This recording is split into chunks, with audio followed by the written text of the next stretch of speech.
Hello.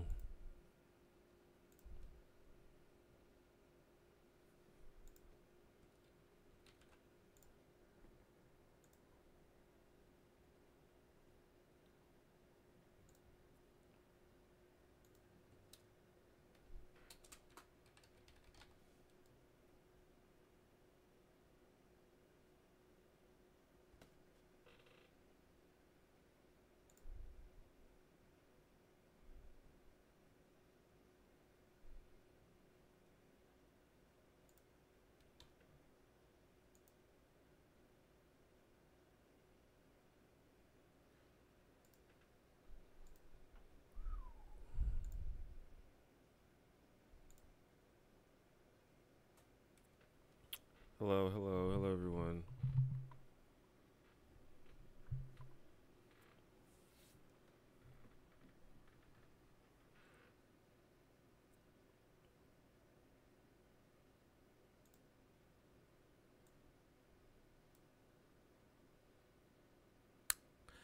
Hi, welcome to the stream. Can everybody hear me? And see me? Is it too low or too loud?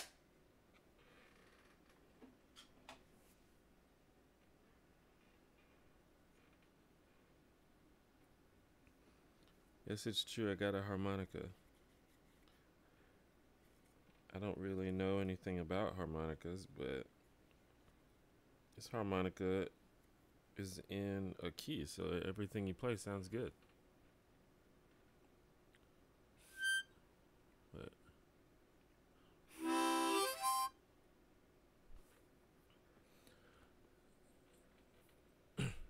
so like I've had a harmonica on my Amazon wish list for a long time. And I just kind of, I mean, I've always wanted a harmonica, so I thought I'd just throw it on there to see what happens. And then just like randomly one day it showed up. I don't know who bought it, but whoever did is amazing.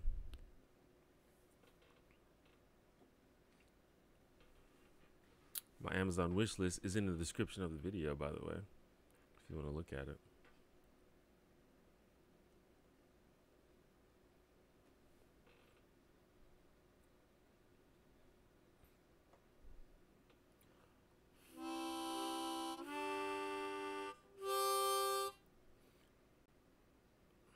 What's crazy,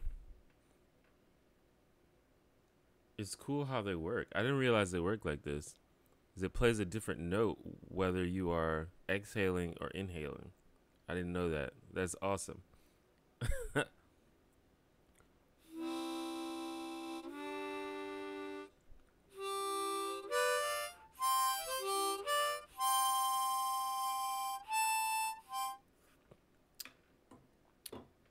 I would appreciate, I would be super into 5 pounds of gummy bears.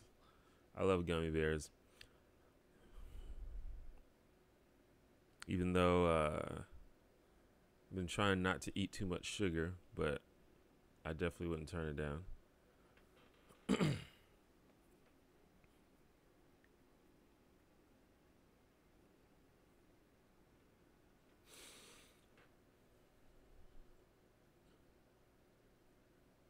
Oh yeah, they do they usually give you the sugar-free ones? I'd have to like look it up. There's like certain sugar-free things that I think are okay, but you have to make sure that they're not using that they're using a certain sugar substitute that's like okay, because a lot of them are like essentially the same thing as sugar, but they're not like technically sugar, so they can advertise them as sugar-free, but it does the exact same things to your body as sugar does.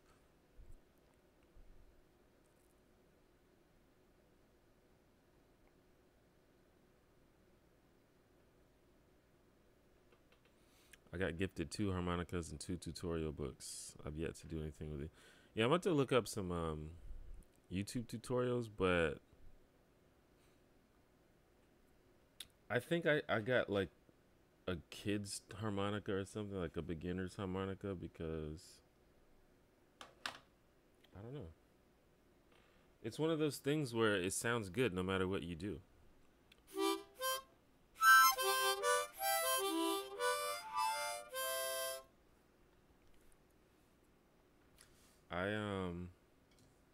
think stevia is okay.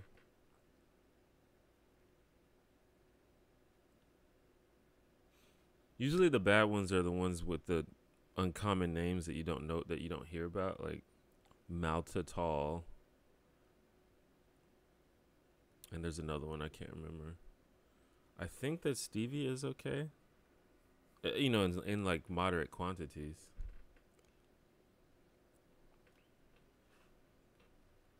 And like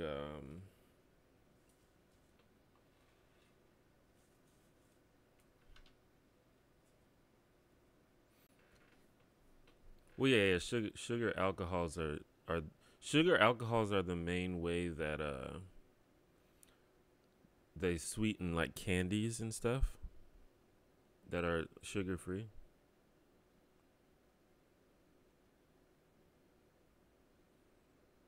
There's some other kinds, like for other things.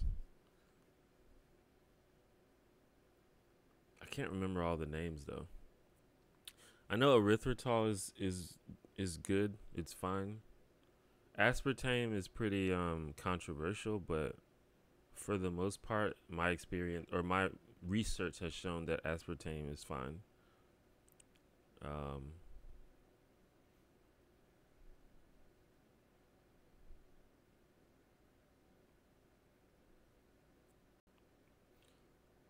Look up the sugar-free gummy bears reviews.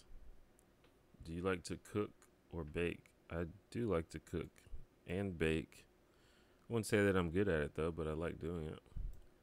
And maybe one day I will be good after enough practice.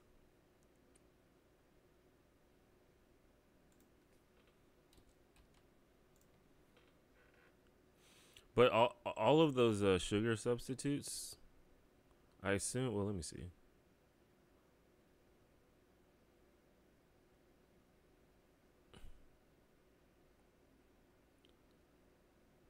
What? Yeah, I assume it had something to do with like gas and stuff like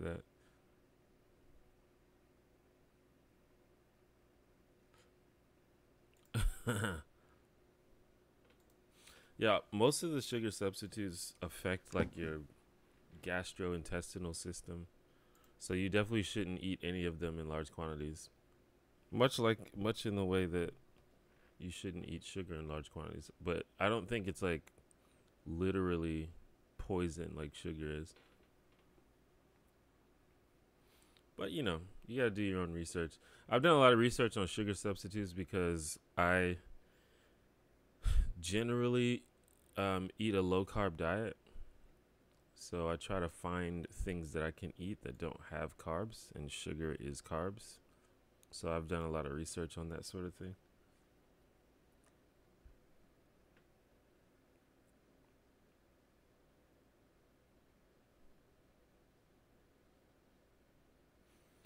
But yeah, once again, we've got the stream started a little bit later than normal. I know some people prefer this time, but also people prefer the earlier time. So it's, you know, you can't please everybody, so you just kind of do whatever. Do I like nuggets? What kind of nuggets? Am I vegans? I'm not a vegan.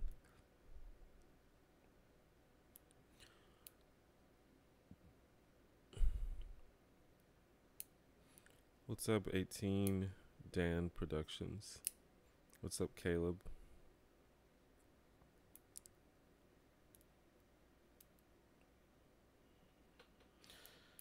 Yeah, I low carb is it helps me sort of like control my eating and my weight.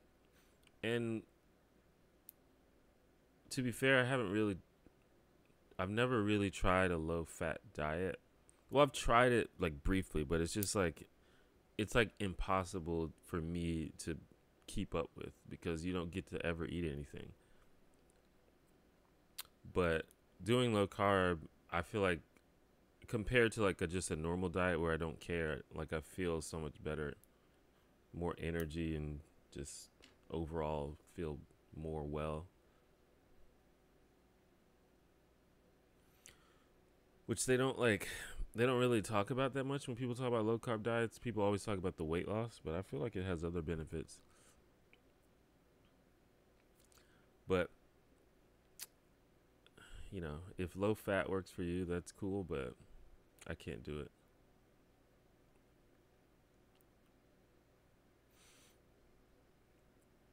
It seems to be, well, it's I have to be careful because I also like lift weights, and carbs are generally considered to be necessary if you are like strength training, because carbs sort of give your body the energy to work out. But I just got to make sure that I, you know, on the days that I'm lifting, that I do something to boost my energy.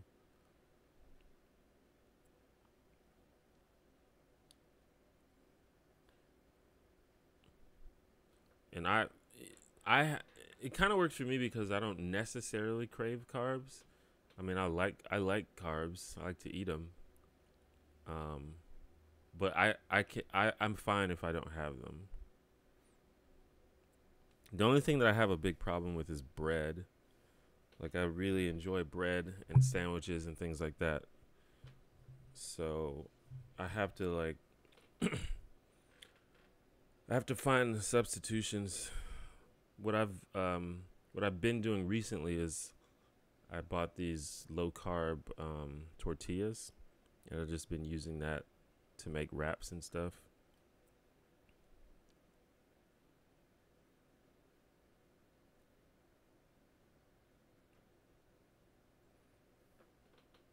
Have you ever played an instrument besides the harmonica? I've attempted to play many instruments. I haven't like gotten good at any of them. I own about like 3 or 4 guitars, but I'm not very good at guitar.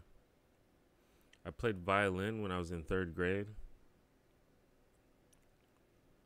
and I briefly tried to learn trombone because my brother plays the trombone, so we just had a trombone lying around. So I just thought I would try it. Trombone's pretty fun. It's pretty easy to get into, but I just never stuck with it.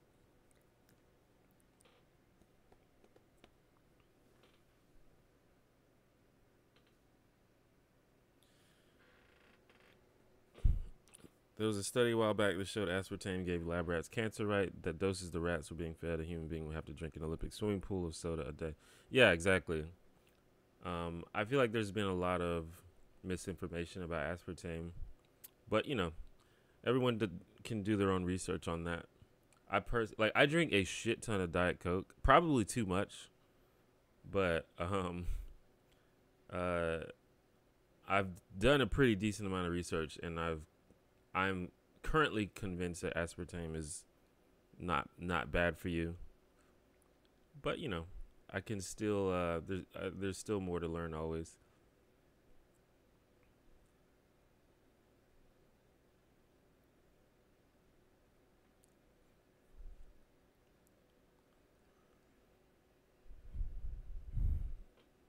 What's up, Revy? Day's going pretty good. Did I ever get any hobbies like art, poetry, theater, singing? Yeah, I used to draw a lot. I haven't drawn anything fairly recently, because I would say like my main creative outlet these days is YouTube. But I like drawing. Before YouTube existed, I wanted to be a comic strip artist. That was like sort of my dream job.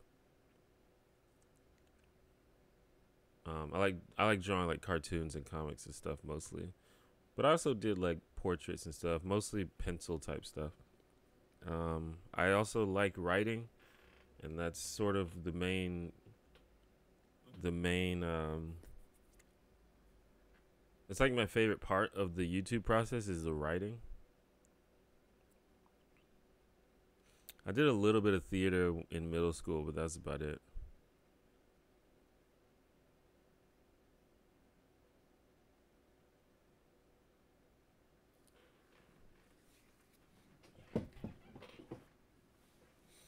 Yeah, I've always been the creative guy, the artsy guy.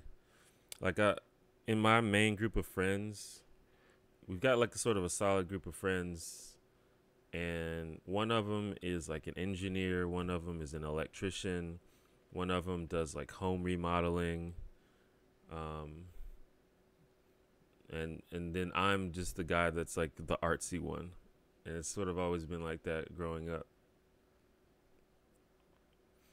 What camera do I use on stream? I use a webcam. It's an old Logitech webcam, the C910, I think it is.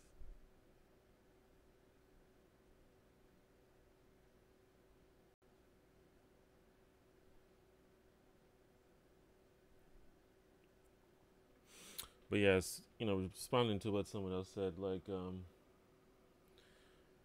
I always say, like, I like low carb, but I always say the best diet is the diet that works for you, the diet that you can stick to. And low carb doesn't work for everybody. Some people can't live without, having some macaroni and cheese every now and then. And to be fair, I don't like completely cut myself off. Like, if I'm out with friends somewhere and it's just gonna be too much of a hassle to try to find something low carb, I just get something. It's not that big a deal. And like on holidays, Thanksgiving, I don't like fucking. I'm not like being a brat about it. I just eat the food that's there. But like I said, low carb works for me because basically the main things you eat in low carb is meat and vegetables, and I love meat and I love vegetables, so I can deal with that. Like most days, I would say like 50% of the time what I have for dinner is like chicken and broccoli, and that's fine with me. I love it.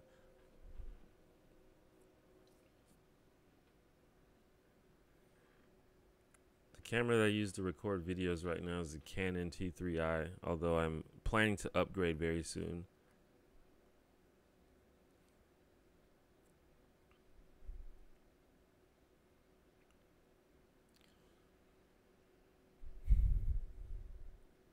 And there's also a lot of low carb substitutes you can do, but a lot of times they aren't that great. Like there's a company called Quest that makes a lot of low carb snacks, and so far, I've tried a bunch of things, and so far they're all like kind of gross.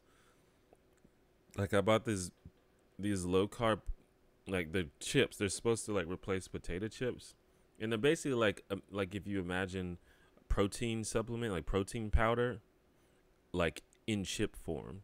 That's kind of what they taste like. And then they have flavorings. Like I got sour cream and onion, and it's like okay, but it doesn't like satisfy.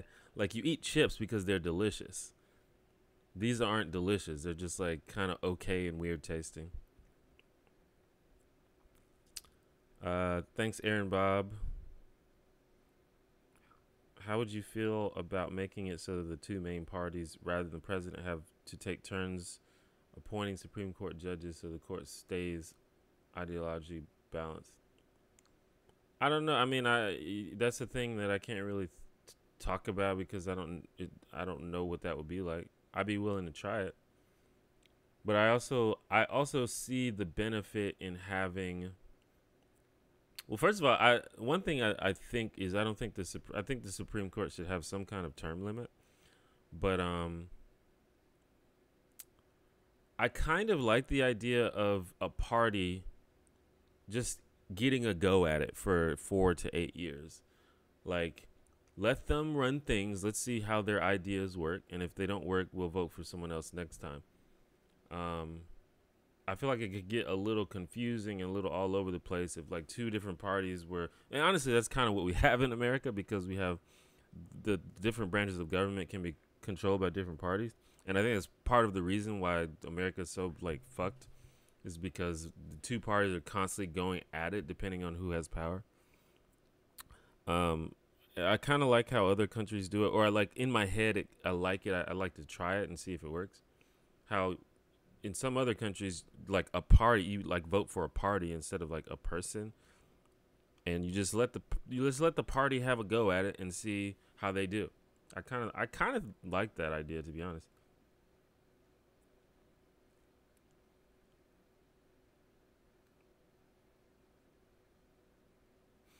I use Vegas Pro editing software.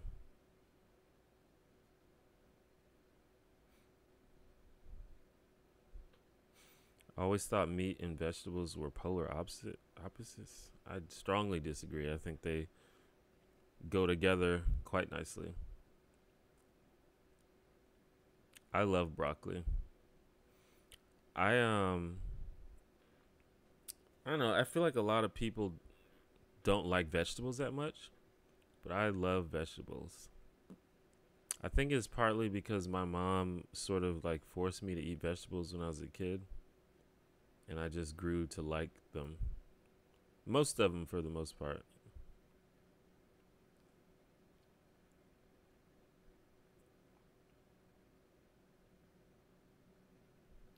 Yeah, I don't think ideological balance is not the goal. Is the goal? I think the goal is to figure out what actually works, and sometimes one side just has better ideas. Probably most of the time, one side has better ideas. I definitely think we should have ranked choice voting. I feel like most research that has ever been done on that concludes that ranked choice is better than first past the post.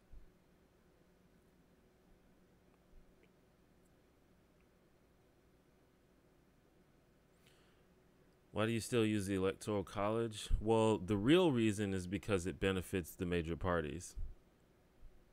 There's a lot of fake reasons that people will give you. Like, for example, one of the fake reasons is that it prevents the most populated cities and states from deciding the elections. But if you sort of think about that for a little bit, you realize that that doesn't really make any sense.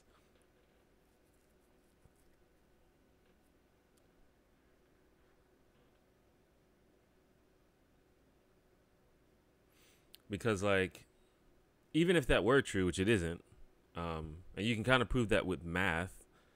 I think that CGP Grey has probably the best video on YouTube about the Electoral College, or the best series of videos about it. But like, but the problem is, even if the most populated places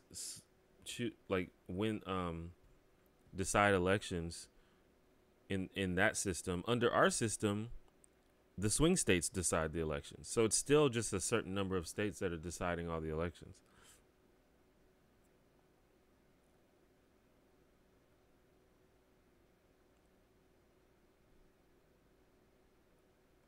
What's up, Big Bad Brouhaha? Which one is my favorite besides broccoli? Broccoli is probably my favorite. I like asparagus. Asparagus is probably second. I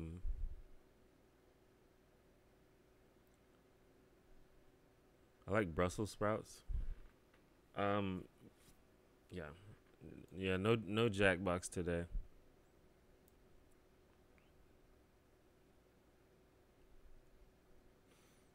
Check out star voting.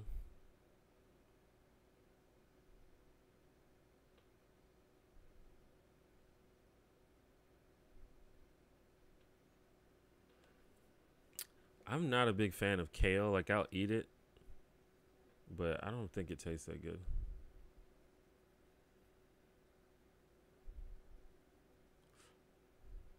It's just like bitter. But I mean, I'll eat it. I'll put it in a salad. And if you put some oil and some black pepper on it, it's probably good.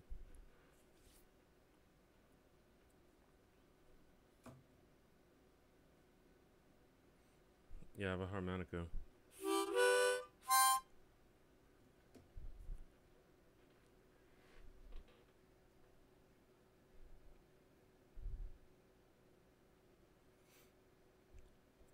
Yeah, I guess when I think of like leafy greens, I'm sort of just thinking about like putting it in a salad or something. But I mean, you can always cook stuff for sure. What's up, Alfredo? You can like, I eat a lot of spinach and I eat it both raw and cooked, and it tastes good, raw, cooked, seasoned, or unseasoned, in my opinion.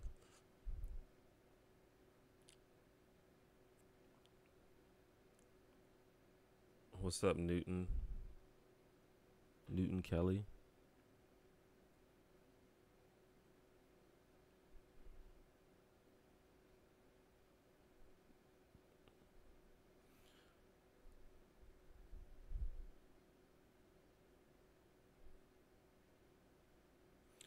I appreciate that, Alfredo.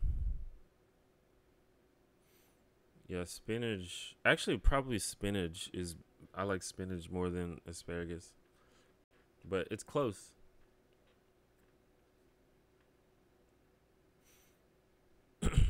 That's another thing about low carb is like I'm much more likely to eat vegetables and other healthy stuff on low carb, which you might like. I will. I think low carb diets get a lot of flack sometimes because especially when low carb diets and Atkins and all that stuff first started becoming popular, people used to just be like, "Man, all I eat is bacon every day and I lose weight."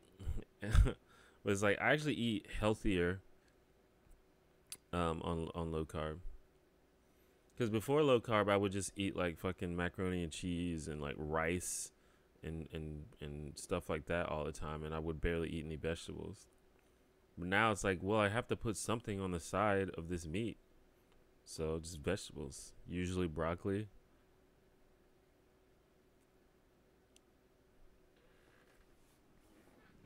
Don't get me wrong, bacon is delicious. It's like one of the most delicious things you can eat.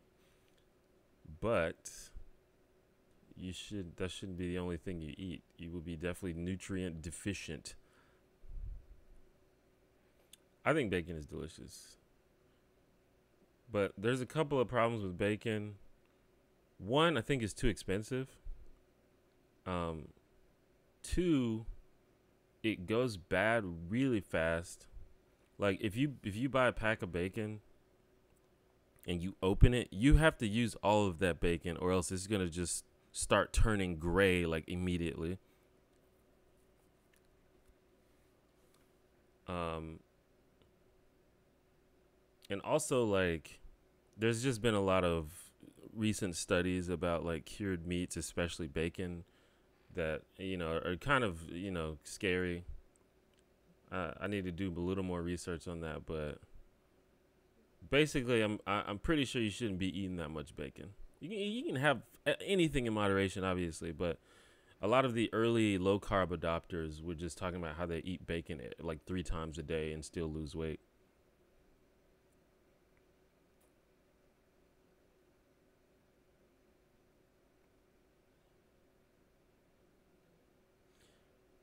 Yeah, I'm pretty sure it's mostly an American thing. I think they like it in Canada a lot too. But I love bacon. I think I agree that it's one of the best things to eat. But you know, I'm not gonna go that hard on it.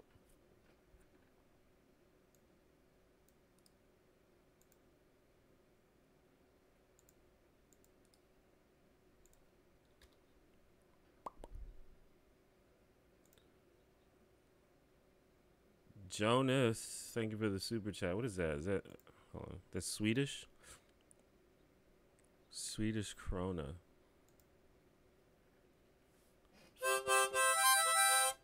Carrots rule. Thank you.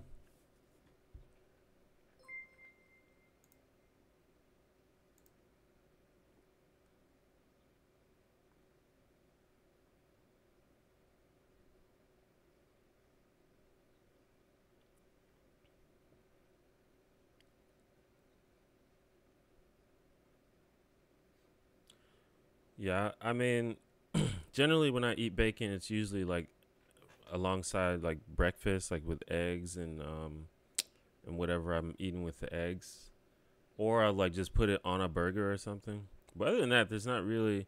It's also like a good snack. It's just like chomping on a piece of bacon is good, but I usually don't buy bacon because I just feel like it's not cost effective.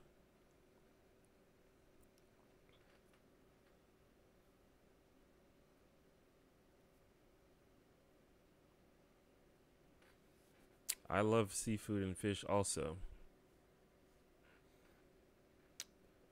I love shrimp is one of my favorite things to eat of all time. Top 5. I just kind of like food. There's like maybe 2 or 3 foods that I just won't eat. But I just like eating food a lot. I love carrots also. Carrots are a little bit iffy on low carb though, because carrots have a little bit more sugar than most vegetables. But you can eat a small amount. But carrots are delicious, dude. I forgot how good carrots are. Like, I hadn't been buying them, and then I bought some recently, and I was like, holy shit, dude, these carrots are fucking good. This is like, maybe it's because I'm like old now, but I was like, this kind of tastes like candy, dude. This is so good. They have like this sweet taste to them.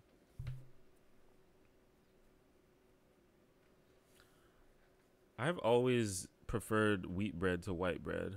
I think white bread is kind of gross, actually. I miss egg more than I do bacon.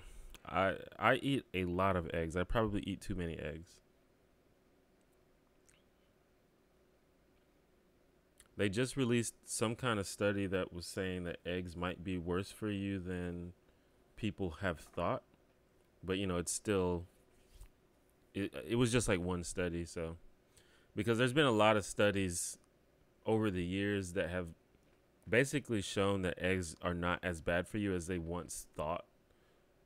Like, they used to be like, if you eat too many eggs, it's going to boost your cholesterol. It's going to be bad. But then over time, they were like, actually, I don't think that's true. So I have been emboldened to basically eat as many eggs as I want. And I eat a lot of eggs. I eat about 3 eggs every day. All right, Brianna, thanks for coming to the stream.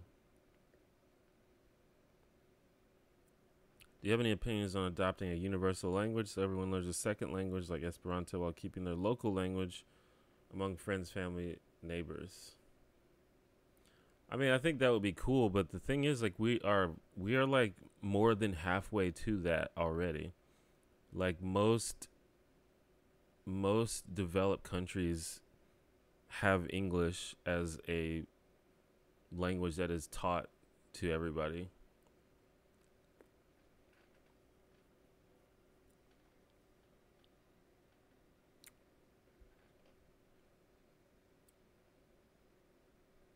Especially like young people. Like, from what I understand, whenever like people I like visit other countries and they talk to young people, the young people almost always know English, or at least enough to communicate.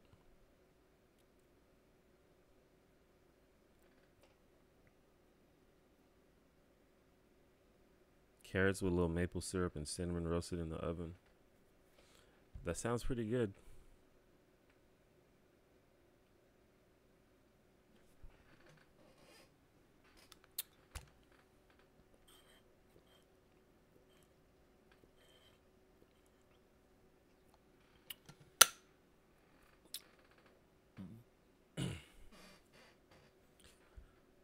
Have you heard PewDiePie follows white supremacists on Twitter? Yeah, I saw that screenshot of all the people he follows. It was like both hilarious and sad at the same time. But then he like unfollowed everybody after getting caught, which is definitely not a good look.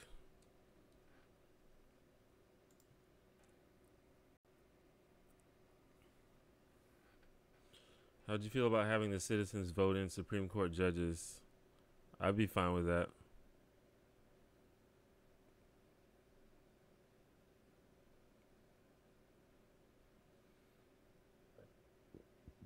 I don't know enough about other languages to really compare. I think English, as far as like the rules and grammar, seems like all over the place, and as far as like the rhythm and melody of it is pretty boring. But I really appreciate the vocabulary in English. And the way that there are like so many different ways to say the same things, except with like slightly different connotations in context. I'm sure some other languages have that, but that's just something that I've always appreciated about the English language. But in terms of like how it sounds, it's like low tier for sure. But I could be biased because I'm just used to English, so it sounds mundane to me. Because I've actually heard about other people. Like I saw an interview with a Japanese guy. I think he's like a public figure in Japan, and he said that a lot of his friends think that English sounds really cool. And so like when they're, like musicians like to add English to their songs because it sounds cool. So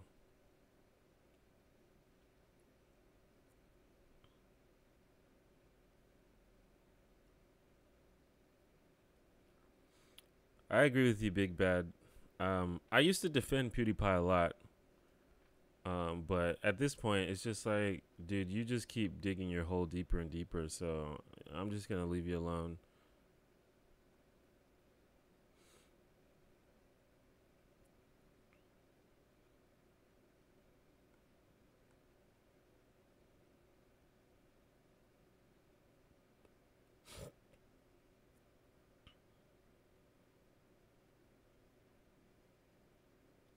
Yeah, I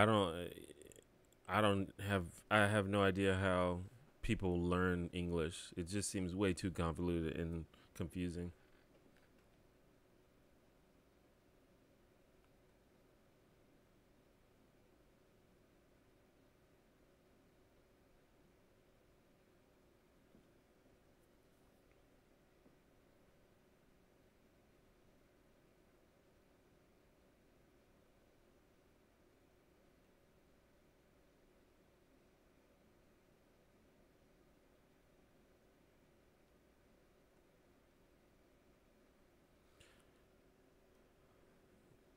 People have literally used me to defend him, like he promoted a leftist. Oh yeah. I mean, yeah, I don't know. PewDiePie. The thing is, I honestly don't know.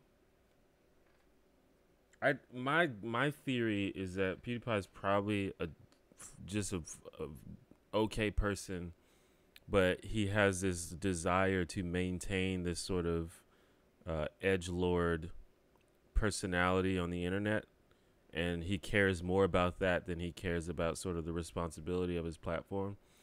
And at the same time, it's pretty clear that he's been sort of caught up with reactionary politics.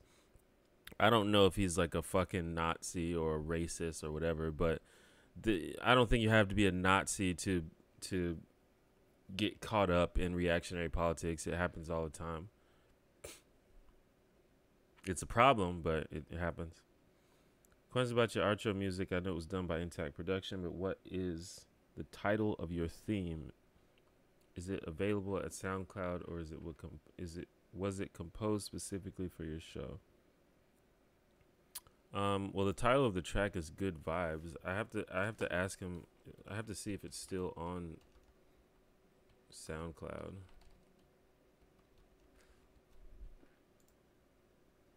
Well, I guess I don't know if you followed the link.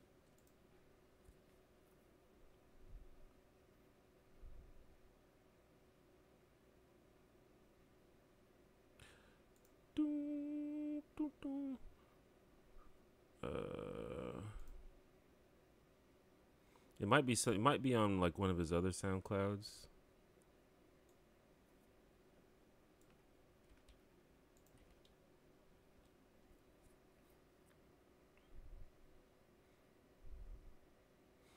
Maybe I should like put it on iTunes and let people buy it.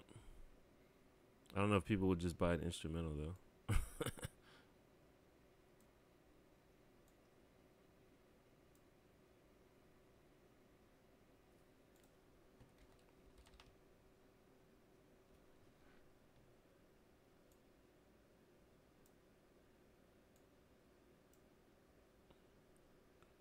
I'm just checking the SoundCloud to see if it's on there. It may not be. Damn, he's got a bunch of stuff on here. What the fuck? Oh yeah, it is on here.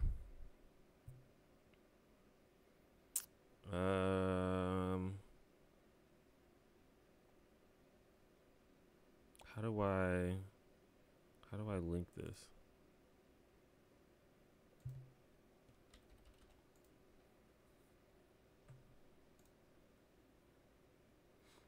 I definitely don't agree that Spanish is harder than English.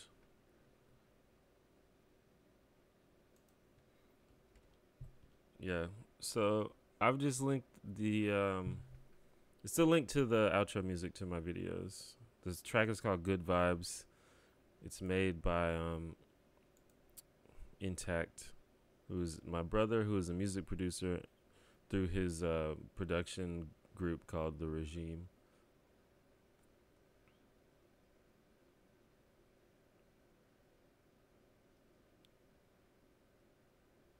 Yes, I see. Spanish is just, it makes more sense. There's more like tenses and more conjugation, but once you know like a couple of them, you can easily learn all the other ones.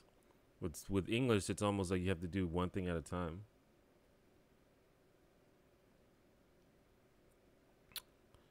Appreciate that comment, Joshua. Yeah, see that those kind of comments are what really sort of in my mind prove to me that what we're doing is useful, because we get, I know I get tons of comments all the time. So if I get these comments, then I know that like ContraPoint, Sean, H Bomber guy, 3 Arrows, I know that these guys get it way more than me. Where people message me and they're like, you know what, I used to be like right wing, or I used to be enamored with the reactionaries or enamored with anti-SJWs, but then your video sort of pulled me out of it. And to me, that's amazing, because at the end of the day, I'm just some guy on the internet that's trying to make some videos and make some good arguments. But if it's actually like working to, if what we're doing is actually helping people to think more critically, think more compassionately, to like give a shit about social and economic justice, then I think that that's huge. Like that's a huge thing. That's like world changing type shit, in my opinion.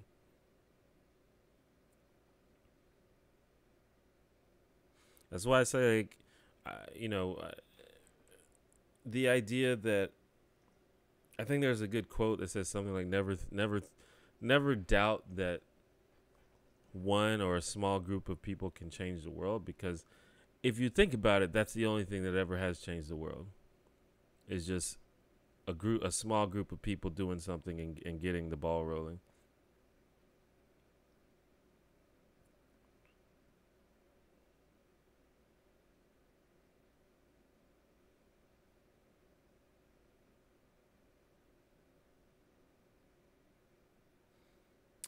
I think that Sam Harris has been given many chances to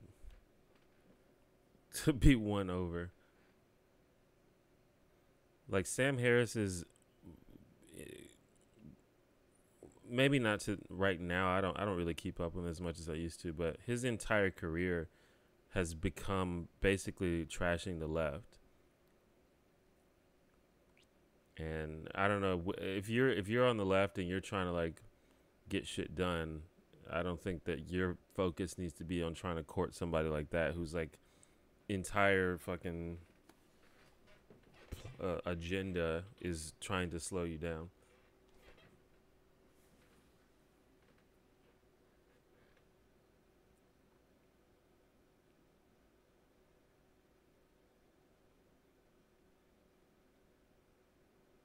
Yeah, I saw that Omric Skeptic did that. I didn't read it though. Do you ever feel like some people only care about certain issues when the media tells them to? Yeah, of course, but that's fine. If they care about it, that's better than not caring about it. It doesn't really matter what makes them care about it.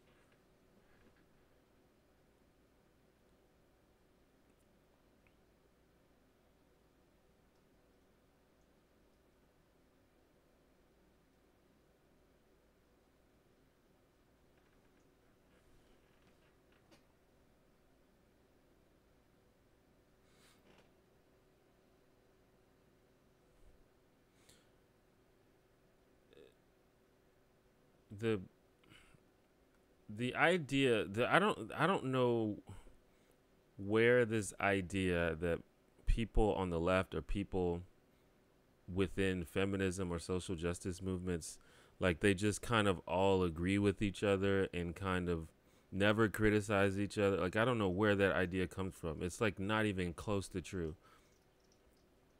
It's like actually a problem within the left how often the left criticizes and trashes each other. So like this idea that feminists are a hive mind that aren't self-critical and that no one within feminism is offering criticisms of feminism just like is wild to me.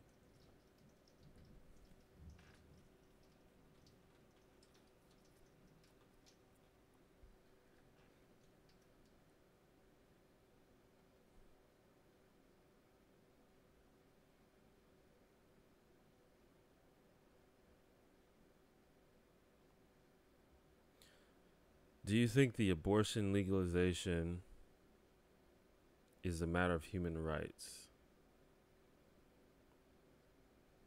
I'm not exactly sure what you mean. All right, 40-second doctor. Thanks for coming to the stream.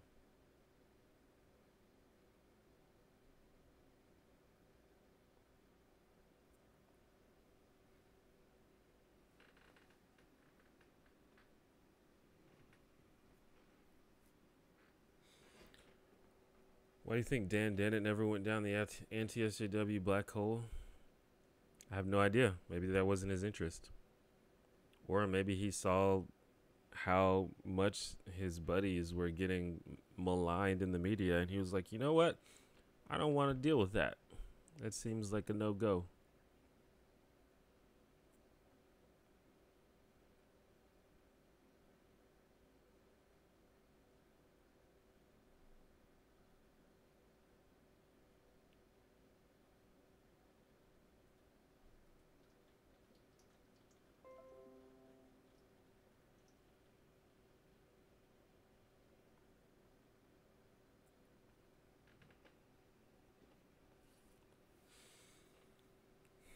I don't know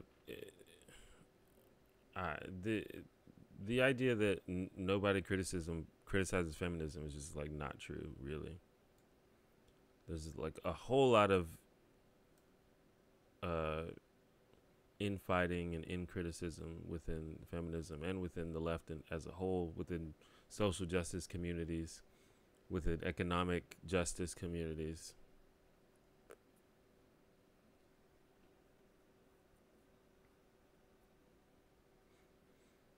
I think the idea is that, and this is where we start getting into borderline centrism,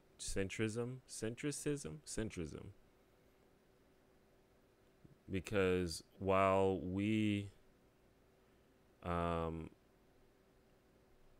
while there is criticism with the left, I think that most progressives probably agree that the right is a bigger problem, and so more of their focus is uh, is centered on the right. But then an outside observers might see that and say, "Oh, well, why are you talking about the right? And why aren't you criticizing your own?" Well, because the right is a bigger problem, and I think it deserves more focus.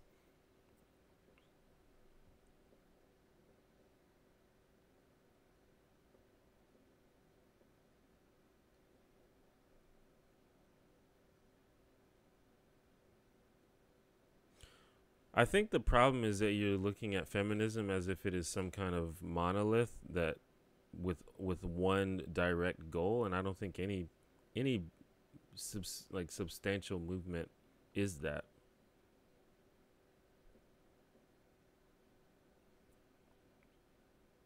I don't even know Daniel Dennett's politics, honestly. I haven't, since he's like avoided the spotlights so much. I haven't really gotten a chance to see it.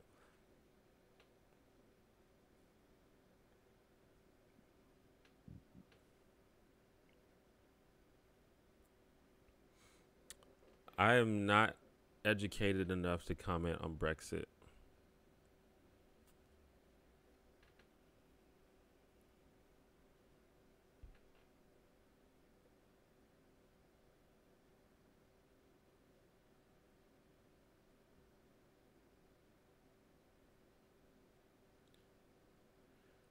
It's the thing with sort of like it's a double edged sword. Like I think every movement should be self critical, and I think that there should be um, critiques within a movement. But I think the left is too far with it to the point where they can't they just can't even get along on anything a lot of times. But on the flip side, the right is much more cohesive and much more they fall in line a lot better than the left, which which is generally a good strategy, and it's part of the reason why the right is often so successful in politics. But at the same time, that involves them sort of completely, you know, removing morals from the equation and welcoming in open arms, like, you know, wacky people like Milo Yiannopoulos or Alex Jones or Stefan Molyneux, people that no decent human being should have any business associating with, but because they're all about cohesiveness, they do that. So you know, like, I think both sides are have some things to fix on that.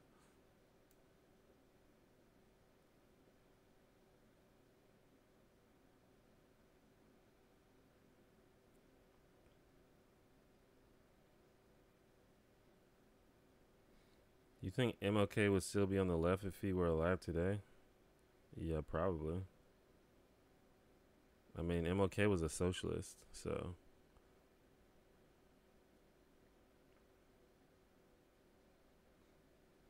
Well, I mean, and that's sort of a we have to decide what we're talking about when we mean the left. Like Sam Harris, probably for the most part, still has like left of center views on most things, but when it comes to sort of I don't know, like social politics, he's clearly very reactionary.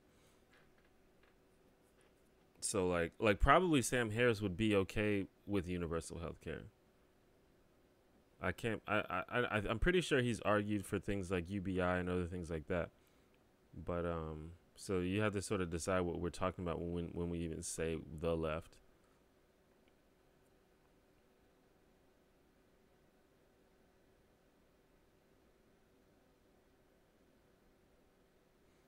I'm pretty sure that Martin Luther King like publicly identified as a socialist. Correct me if I'm wrong.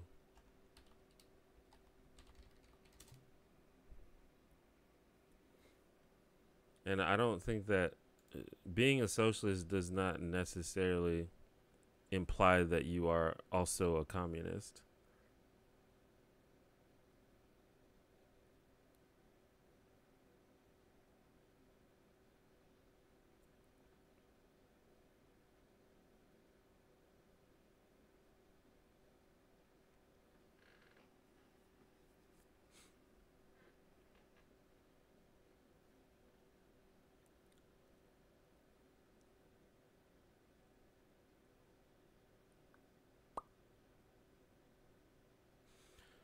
I should probably research Brexit because that's sort of like a big thing that I should probably know more about, but I just have never really looked enough into it to have an opinion.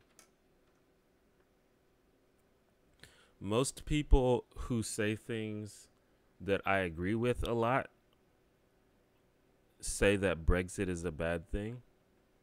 So that's like kind of the only place I have to go off of.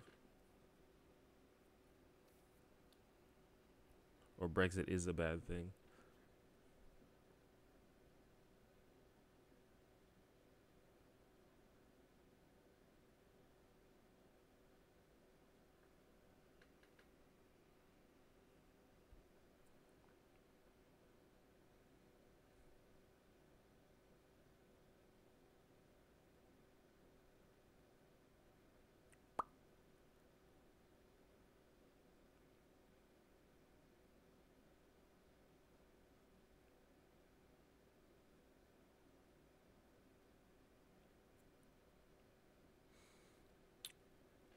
I don't know that much about that scandal about Muslim schools.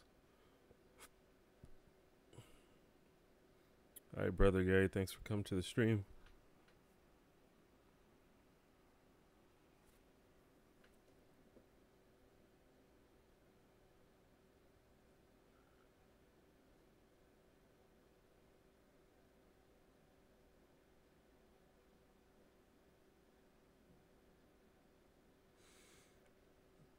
Yeah, I wouldn't be surprised if he was closer to a democratic socialist. I mean, but yeah, I mean, I'm pretty sure he, well, I mean,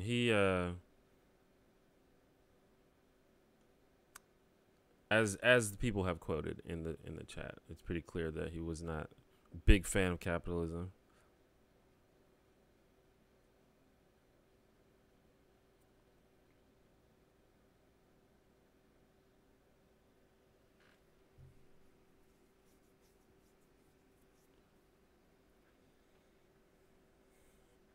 I can't imagine that he would see the mainstream conservative right in America and be down with it, because there are there's tinges of racism.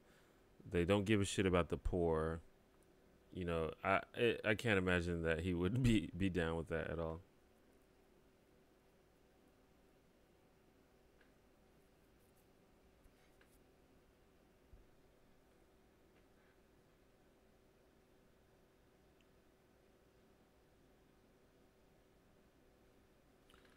I've been learning more about socialism and communism, and man, I'm not on board at the moment, but I think if the mainstream left legit advocated communism and I was center right, things be way more sensible. Well, I think a lot of that is just kind of your sort of base assumptions about how the world works and how the world should work. And some people, I think, just have irreconcilable differences about those things. I also think that a lot of people are just sort of like, they see how the world is and they're just like, yeah, they're basically just like, shut it down. They're like, okay, this was a failure. Shut it down. Let's try something else. I think a lot of people feel like that.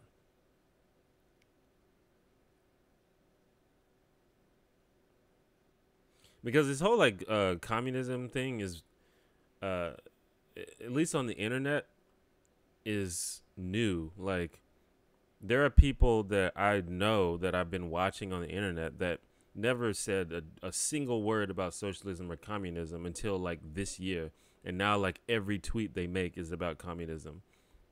So I think a lot of people are just sort of hearing all of these ideas and they're just like, yeah, that sounds good.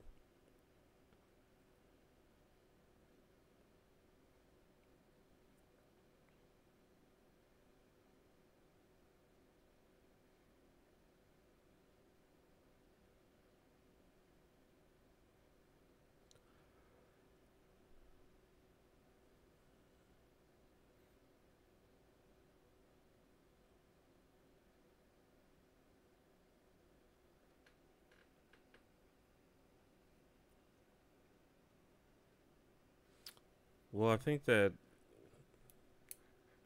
probably most people in America see communism like that. It still sounds like a bad word to them.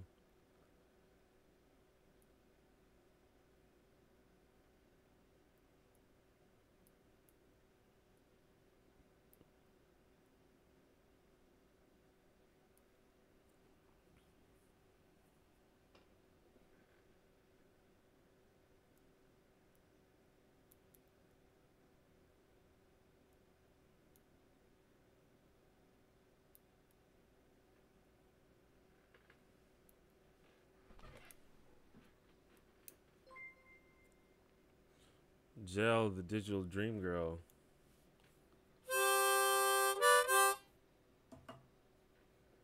Thank you for the $1 super chat.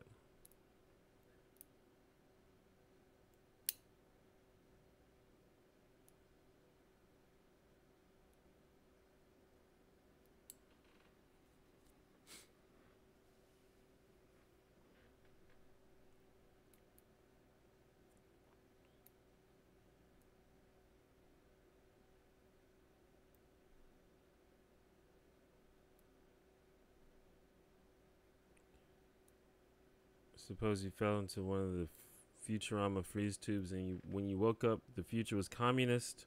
Would you want to bring capitalism back? I mean, it just depends on how the world is. If people are happy. I'm not an ideological purist, and the way you phrase that question is kind of troubling because it sort of implies that people who want communism just want it because they're ideological purists.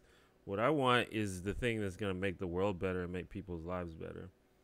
And I don't purport to know the 100% best answer to that problem. I have ideas on things that make sense in my head, but if something happens that that clearly works better, then I'm going to support it because that's what I care about.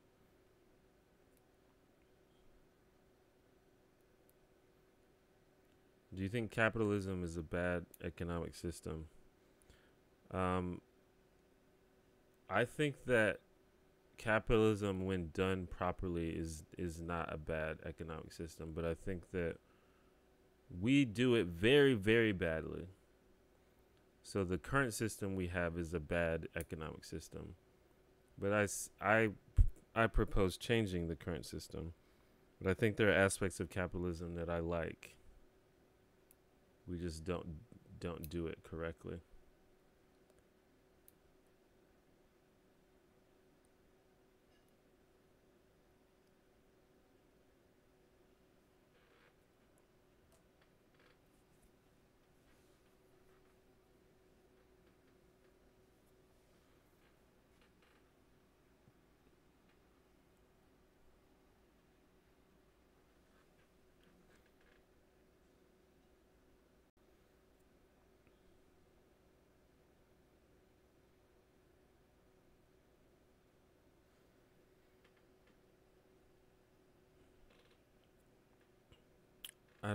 I have not heard about the PragerU video. I make a point to ignore PragerU, so I don't know anything about it. What's your stance on moral relativism? Are there objective moral truths? I mean, I don't see a lot of these philosophical questions are really hard to talk about because everyone sort of thinks about things in a different way. Are there objective moral truths insofar as is there some kind of cosmic law in the universe that dictates that certain things are moral and immoral? To me, that seems obviously not true. The only way that I think you could believe that that's true is if you believe in some kind of God. However, I think that I think there's a very small list of things that sort of a rational, empathetic mind ought to do because it is the rational, empathetic thing to do, and it's sort of like it's like an inherent rational contradiction to behave in certain ways. I don't know if I'm explaining this correctly, but like, for example, the example that I like to use is if someone like asks you a question, like if they say, can you give me directions to the bank?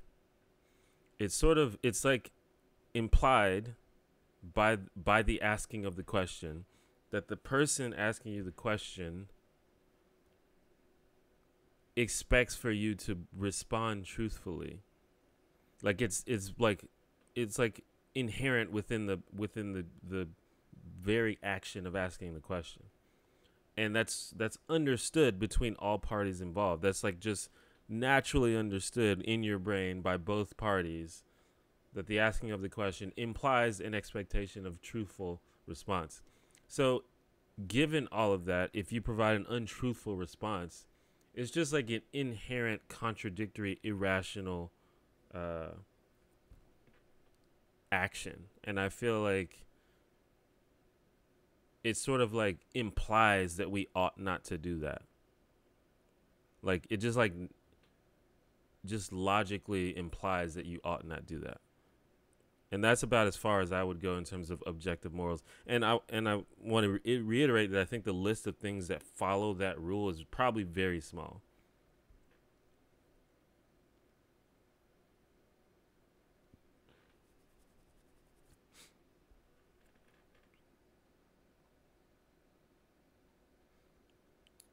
I did study a little bit of philosophy in college.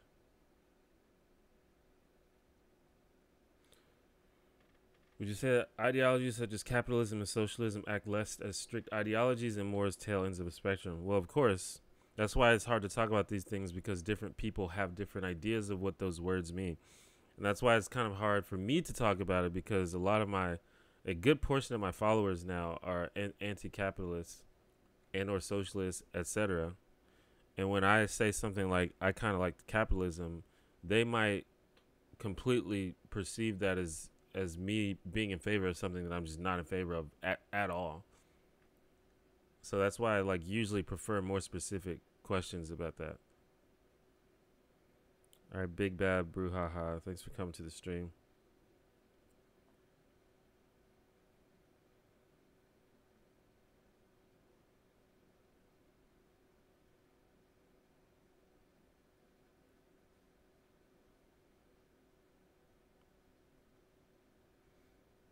What should the next administration do to make amends for the trans military ban? I don't know. I don't know if they need to do anything to make amends. Be interested to hear the argument for that.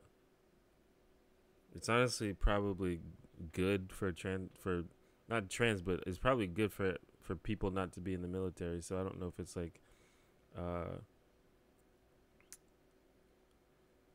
don't know if it's like a hardship. I mean, definitely if people want to be in the military, they should be. And banning people because they're trans is definitely like it's a problem. It's like bigotry, but I don't know what needs to be done beyond just reversing that.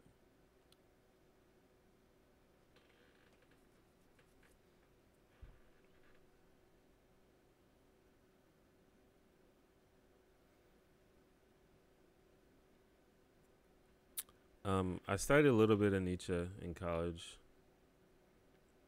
I think that he seemed cool back then, but now he just seems kind of an edgelord. I don't know. I didn't like get too deep. I read basically all of the sort of the classic philosophers, and a lot of them were like, I didn't like agree with a lot of it, but it was just cool to read how they sort of came to a lot of these ideas. Like even like Descartes and like Plato and stuff, I think were. It's like, man, these dudes were like smart as fuck. Even though they said a lot of stuff that I ended up disagreeing with, it's just cool that was a thing, and that was a thing that people did. If the argument, like, I would have to hear the argument that being banned from the military is comparable to slavery, because to me in my head that makes no sense.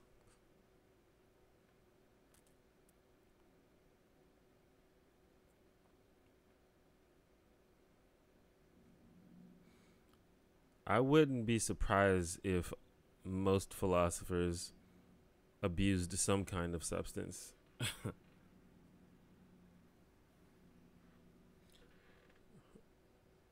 People criticize the left for echo chambers. Is it just me, or does the right do the exact same thing?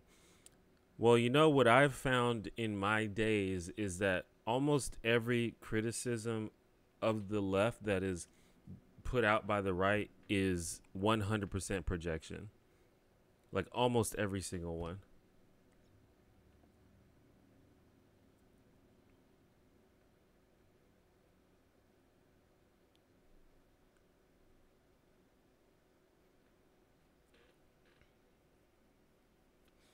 If there's a way to codify that trans people can never be banned again, then cool.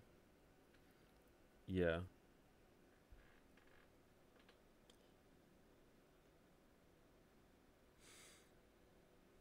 And it's at least in America. I won't speak for other countries, but in America, like, we are put in so many positions.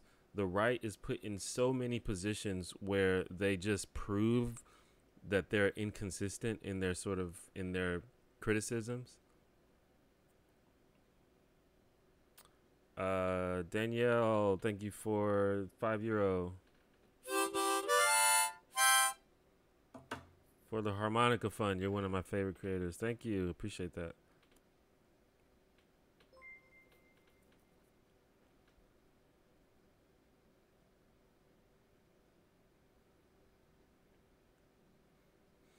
But yeah, like, they're put in positions where they can't help but be inconsistent. Like, and this is this thing about the right, and it may be Republicans specifically, not like the right as a whole, but they don't really seem to give a shit about like sort of logical consistency or internal consistency, or like for example, who was it? Was it Trump Jr. or someone that was, he's like talking to people on WhatsApp or whatever?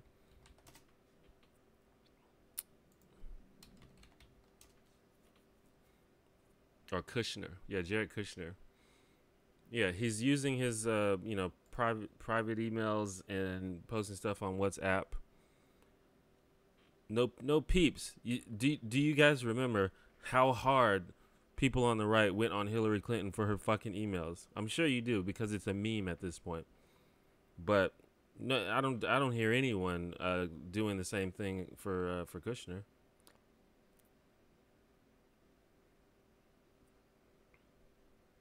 So they keep being put in positions like that. Like, another example, when Al Franken got accused of like sexual misconduct, they went in on that dude. They was like, you need to step down, blah blah blah blah. But all these other right wing figures, Roy Moore, all these other people get accused of the same thing, and they stand behind them. So I think a lot of it is projection.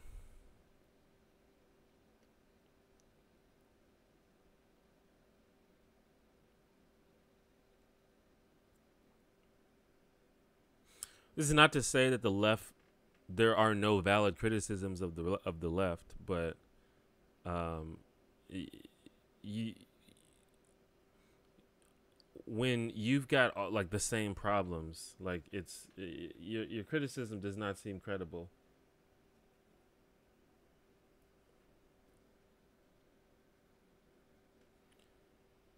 Because the U.S. has next to no welfare state, the military is often the only way for people to get paid to live. Banning trans people deprives them of that option.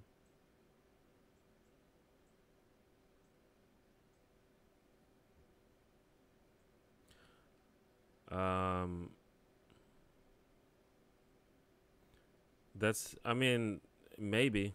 I don't know. It's interesting. It's worth thinking about.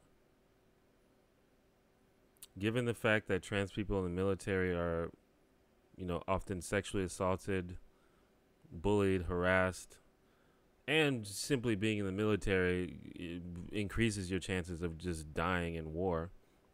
I guess you'd have to compare the benefits of being in the military to the drawbacks.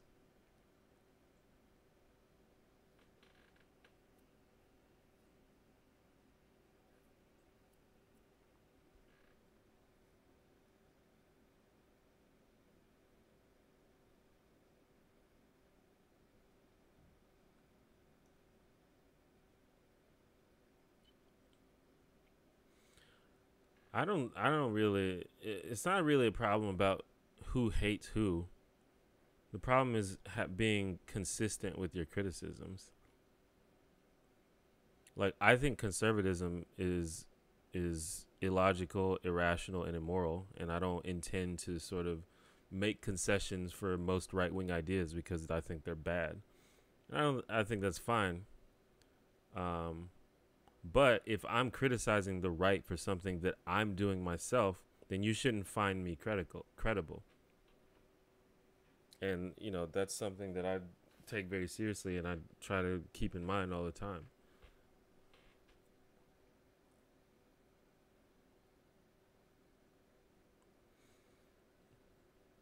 I think that definitely think that the left, at least online and social media, can go pretty hard on the hatred, and that's just not my jam. Far be it from me to tell you how to live your life, but like I read a tweet the other day that was like, all conservatives are evil, and it's like, yeah, really, like, come on, you're being silly.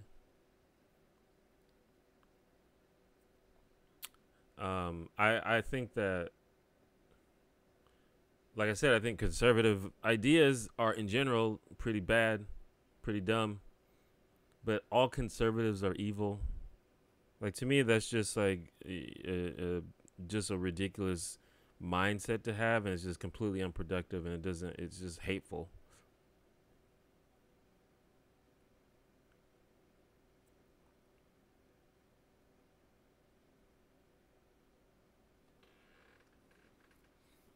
Any advice for a third year English lit undergrad?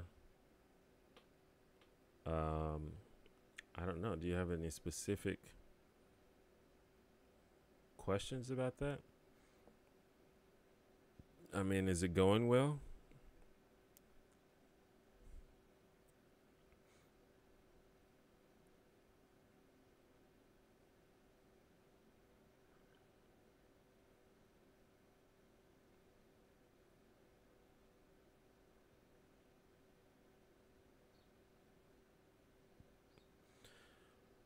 I feel like I'm not the greatest person to ask about school because I've never been a very big fan of school. But I think learning stuff is cool. So if you're learning stuff, that's good. Or if you're like finding things that you're interested in, that's also cool.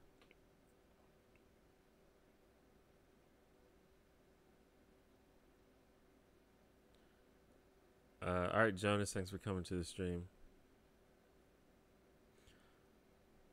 I'm kind of surprised you've never heard people argue that the military functions as an economic safety net. I mean, I'm familiar with that, but I don't think I've heard it argue as a positive thing. I think that most people argue that it's a problem that that's the case.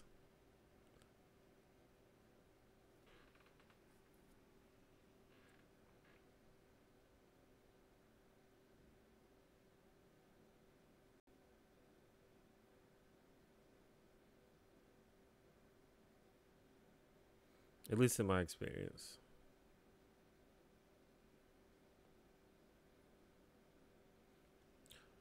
I think that honestly, I think that conservatives are usually better at debating than people on the left. Um, but that's only because winning debates is usually not about whose ideas are more right or who has the best ideas. Which I used to be really upset about, but I kind of understand it now because people are weird. This is the thing about human beings. Our brains are terrible, dude. Our brains suck. Our brains are not enticed by facts and logic, and it's just the truth, and it's something we have to come to terms with and learn how to get around. Our brains like stories and narratives and emotions, and the right is better at that, and that's why they are so good at debating. That's why someone like Ben Shapiro can seem like an intellectual titan in debates, even though nothing he says is right. Is because he knows how to make the story, and he's quick-witted, and he knows how to make the person that he's talking to look stupid. And this is not. This is all. I'm talking about every single one of every human. All of our brains are bad. We all have any number of cognitive biases that can be easily manipulated by someone who is skilled at talking. And that's why like critical thinking is so important. But even with a lifetime of critical thinking, we're still going to have biases.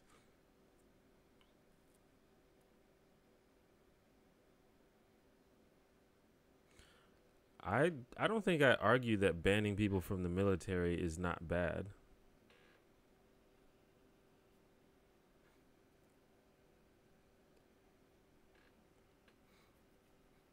I haven't seen that Dr. Lehman video.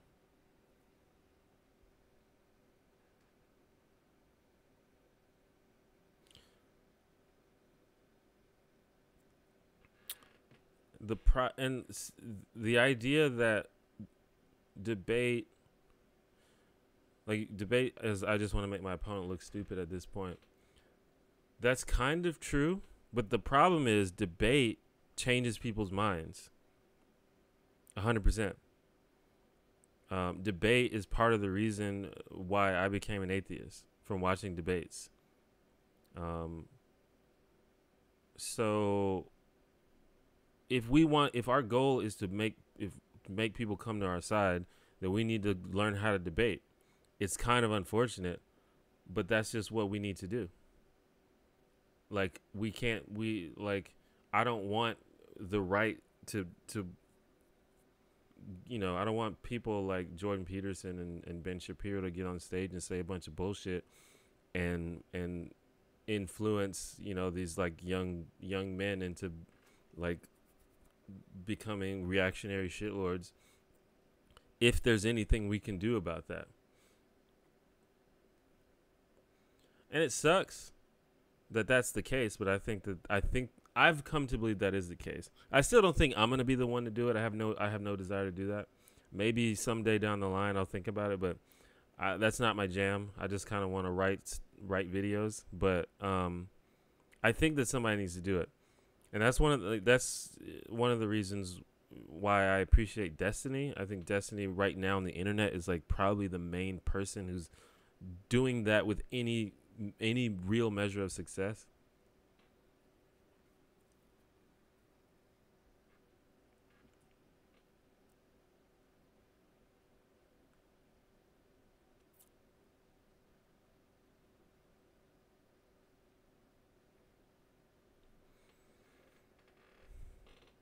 Yeah, I see. The left has a lot of issues with that, because the left, the main thing, this is what I used to suffer from, is I used to think that, well, if I just have the facts on my side, then that's enough, and it should be enough, and if it's not enough, then that's a lost cause. I think that's a problem. I don't think that works. And well, I know it doesn't work because I've dealt with it for years.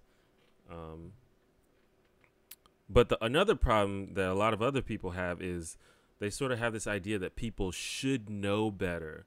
Like, I shouldn't have to debate this. I shouldn't have to try to convince you because you should already know better. And they just sort of like roll their eyes and groan. Oh, I can't believe this idiot. And that's never going to convince anybody anything. So that's definitely something that people on the left need to fix.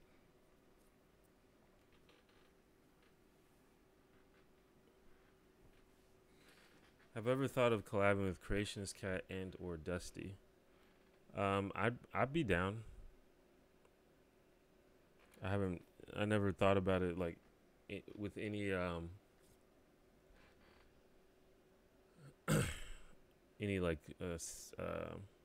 any depth. I haven't thought about any specific things we could do, but I mean, I'd be into it.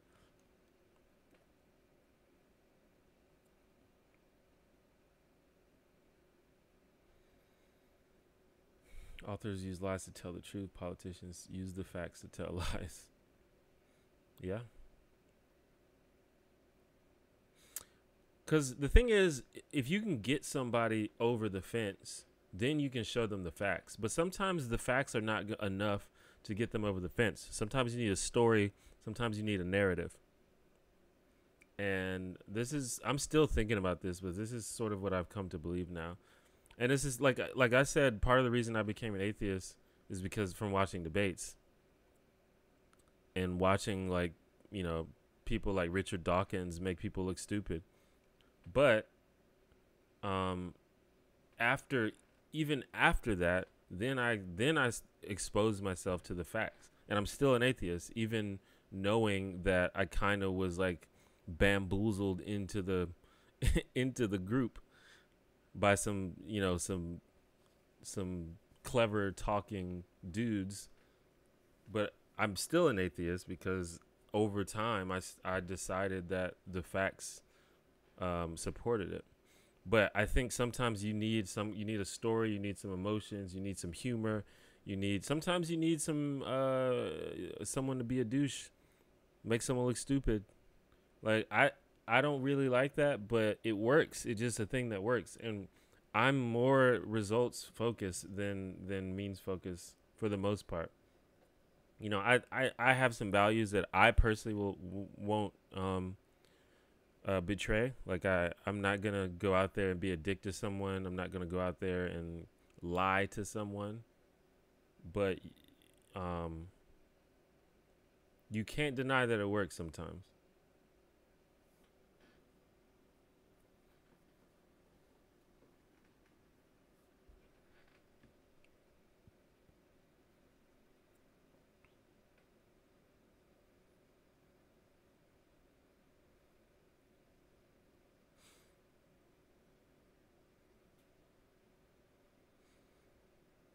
And I don't know, maybe it's something that I need to think about working on more since I've been talking about it so much. But it's a heavy undertaking, and it's something that you have to practice also. Um, which a lot of people think that they can just hop on a live stream or something and debate people, and it's just gonna go well. But you have to practice it.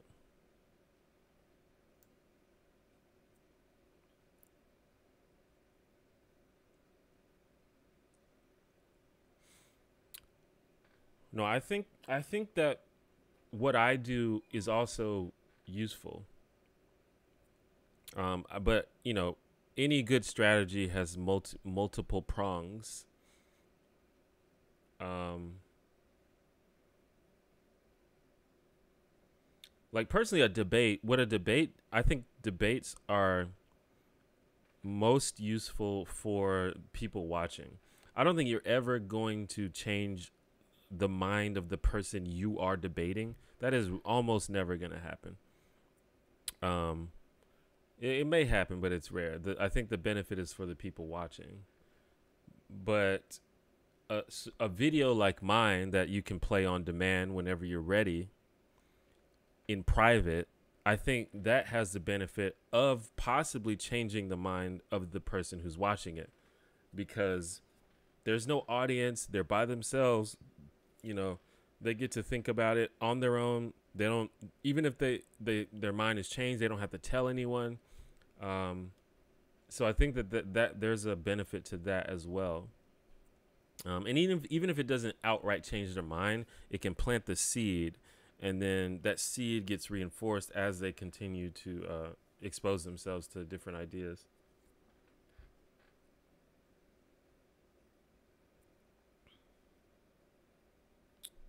All right, Alfredo, thanks for coming to the stream.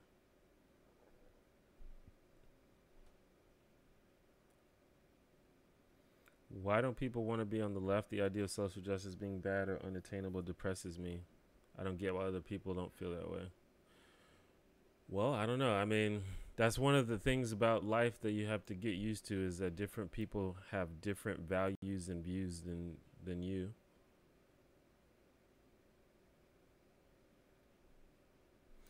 I enjoy discussion more than debate,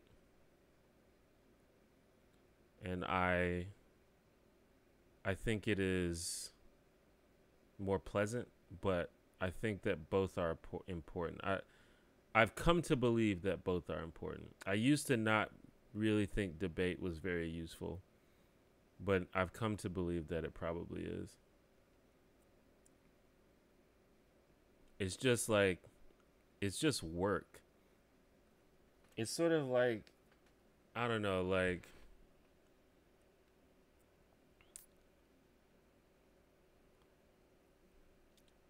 it's work. It's like the work part. Maybe some people enjoy it. I think Destiny said that he enjoys debating people, but it just doesn't seem very fun. It's like if you have a farm or something and you just have to like fucking plow and dig and do all that shit. I don't know how farming works, but you got to do all the work, and it sucks, but you got to do it. But then you get to enjoy the fruits of your labor, and that's the fun part.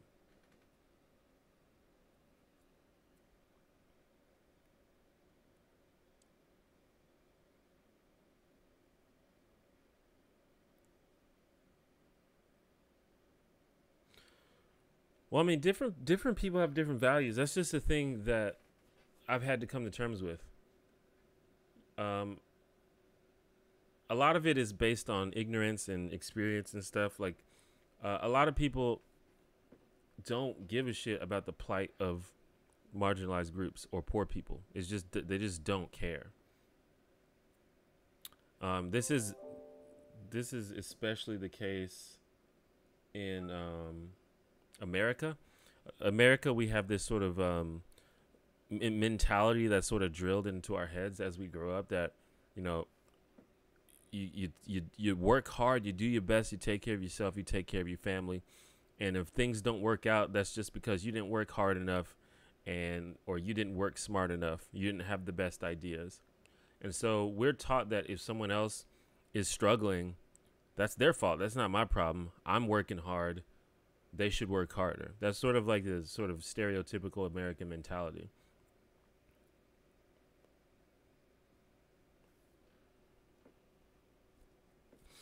And then there are people that have been led to disbelieve facts about the world.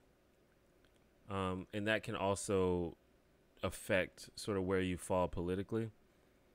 So, for example, if you believe in trickle-down economics, which, as far as I know, you can correct me if I'm wrong, but as far as I know, that has been thoroughly debunked over and over again as a thing that is good for anybody except like rich people. But if you still believe that it's useful, then you may end up falling more on the right side of the economic spectrum. Or if you don't believe that institutionalized racism is a thing, again, something that can be pretty fairly demonstrated with data, but if you still don't believe it, then you might be more likely to not be a progressive. So it's things like that.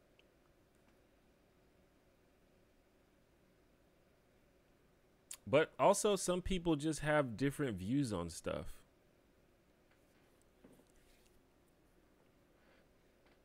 Some people just outwardly, overtly oppose abortion. Some people strongly oppose gun control. Some people strongly believe that,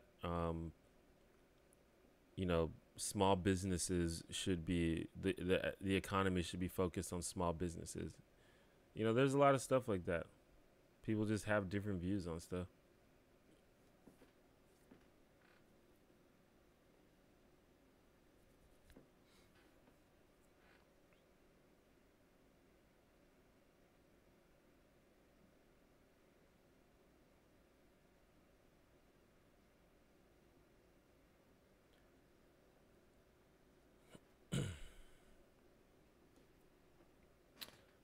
In journalism, there's balanced reporting, interviewing an idiot from both sides versus objective reporting, taking an impartial look at the issue.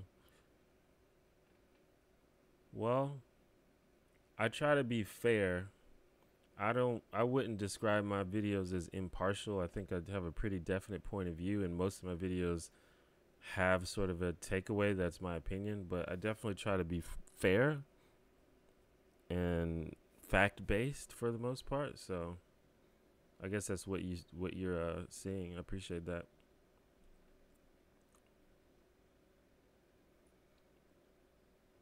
What do you think about the rise of the far right in Europe? Well, I don't know. I think it seems like a lot of countries are taking some really bad cues from America, but maybe that there's some homegrown stuff I don't know about.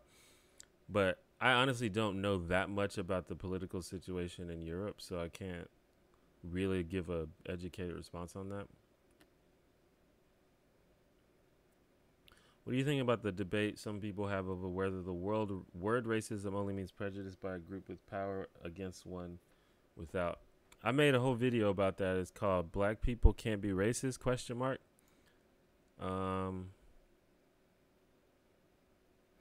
Basically, the word racism means different things depending on the context that you're speaking in. And I think that if you're talking to someone, you need to make it clear what context you're speaking of. And I don't think that anyone gets to decide for everyone else that we're all going to use this definition all the time because that's the one I like. I don't think that that's the way that discussions work. However, when someone has explained to you the context of the word that they're using, then you can have a conversation. And if you just reject their definition, then you're being an asshole because they've already explained to you what you're talking about. But you can watch my video if you'd like to kind of know more about that. Make sure you watch the whole video from beginning to end. It's called "Black People Can't Be Racist?" Question mark.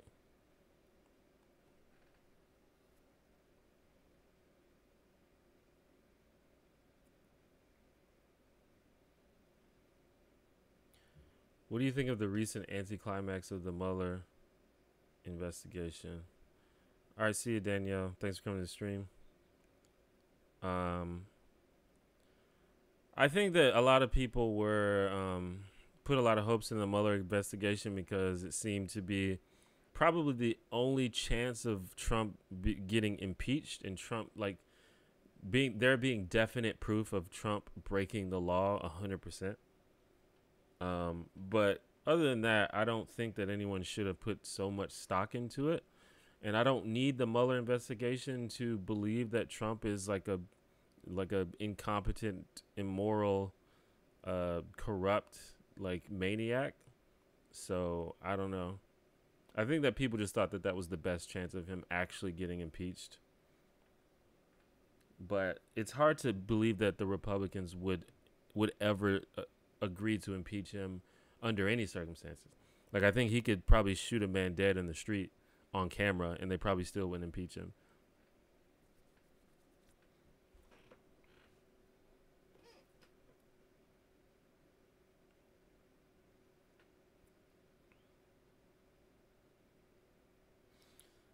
At this point, isn't it too late to impeach Trump?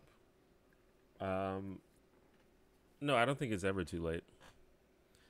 I think it would be good if it went down in history that this president was either removed or forced to resign in disgrace. Even if it's 2 days before the last day of his term.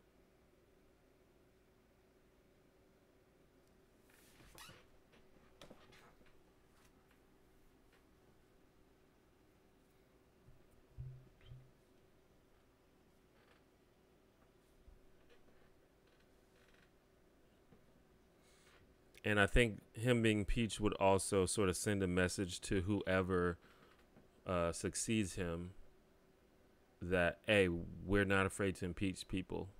So get your act together. But yeah, as I said, I never thought that there was a large chance that he got impeached. Well, I wouldn't say I never thought that, but it became very clear that the Republicans would never impeach him. As someone on my Discord mentioned, if the Republicans didn't see fit to pass over Brett Kavanaugh, they probably wouldn't impeach Trump.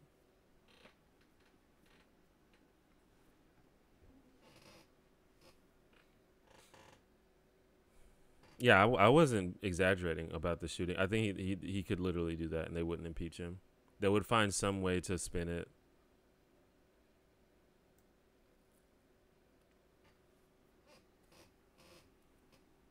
I think the Democrats should keep trying to impeach him. I mean, depending on how much of how many resources and time that takes, but they should definitely keep it on the table. But they should also get other work done.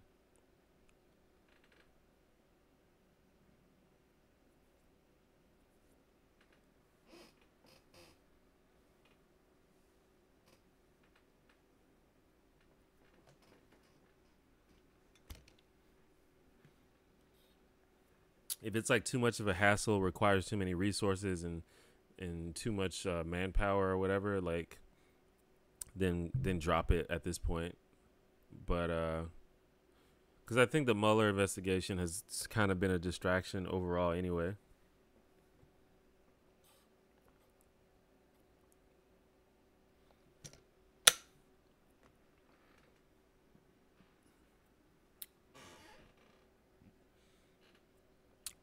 Can a president in his second term be impeached for actions in his first term?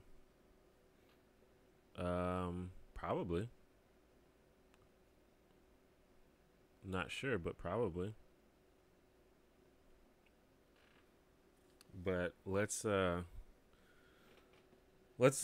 that Trump does not get a second term, so we won't even have to worry about that.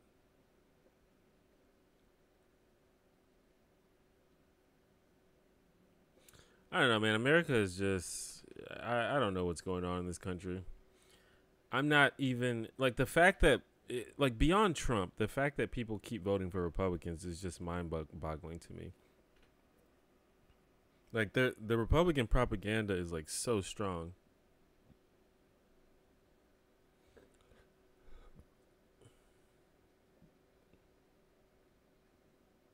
Oh, it. Oh, yeah. The Republicans definitely would do that.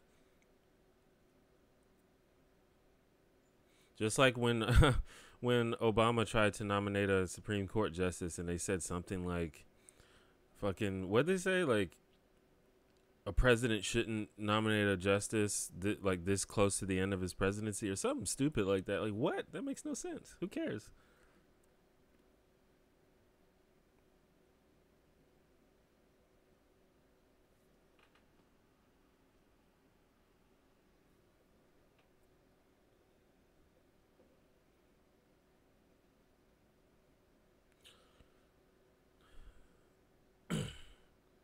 Do you worry that one of Trump's legacies will be making foreign governments feel they can't trust the U.S. government to be consistent or honor agreements for longer than one administration?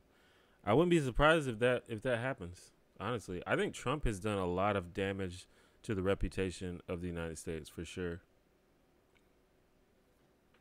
But I also think that probably a lot of foreign leaders understand that the entire culture of the government can change very rapidly. So, I don't know. But I do think that that's probably an issue.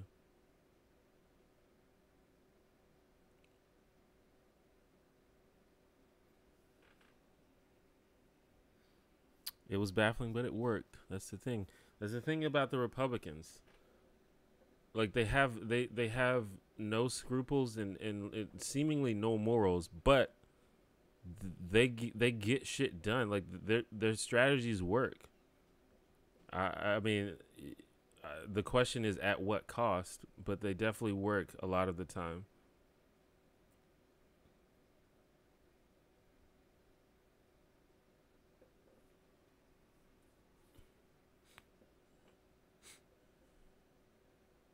Honestly, I think Canada should just don't even get involved, dude. Like, um, just save yourselves.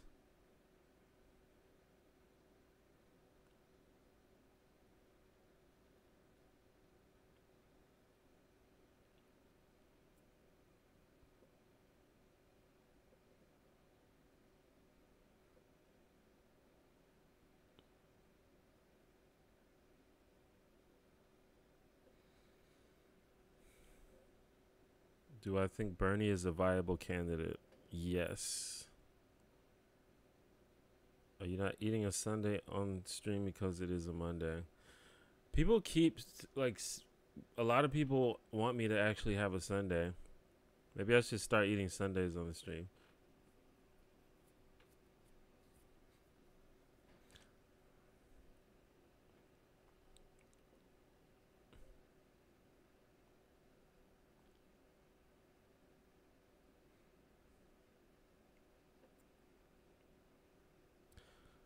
Uh, but as I mentioned earlier, I try not to eat sugar. feel like Trump, as terrible as he is really just a symptom and not a cause of the place we find ourselves. Any thoughts? Oh, absolutely. Well, I believe probably the cause. I think the Republican Party is a huge cause of it.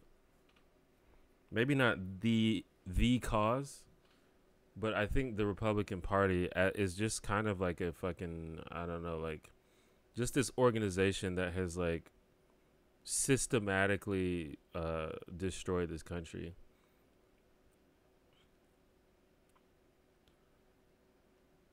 I mean, you can blame a lot of things. For one, just the legacy of bigotry and just mistrust of the poor and minorities and stuff like that. That has existed since the beginning of America. But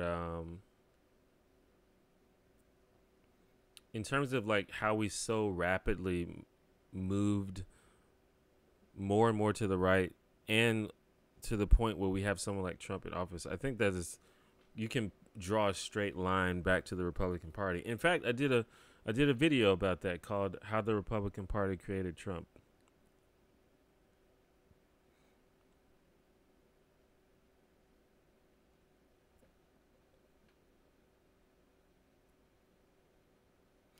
You seen the Dems field any candidates you think can actually defeat Trump? Yeah. I mean, anybody can defeat him if they do it correctly. I don't. It's hard to predict who's most likely to do it.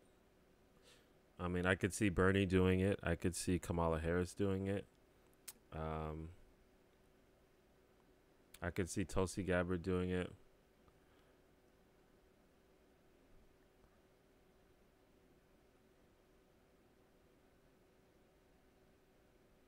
Maybe Yang. I don't know. Like, because the thing with Trump is not a normal politician. You're not going to beat him with policy. You're not going to beat him by having better policy than him, because he doesn't give a shit about policy. He just says we're gonna fix it. Everything's gonna be awesome. Like he doesn't say anything. So you're not gonna beat him by talking about how awesome your policy is.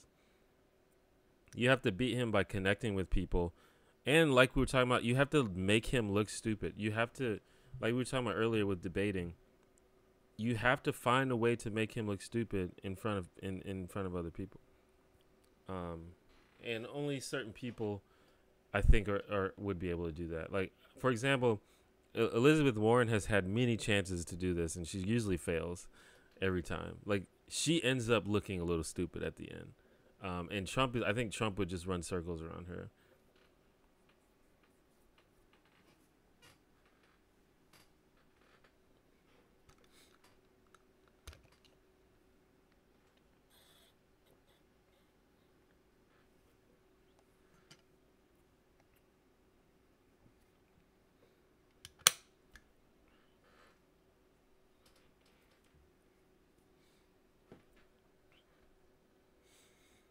Yeah, I like Warren also.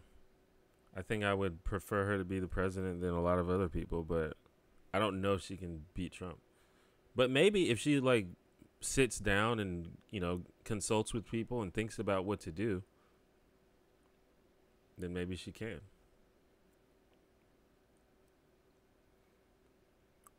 I don't think the Republicans will probably run anyone against Trump. There may be some like some rogue Republican that's like, I'm the new face of the Republican Party, and he'll get like 3% of the vote or something.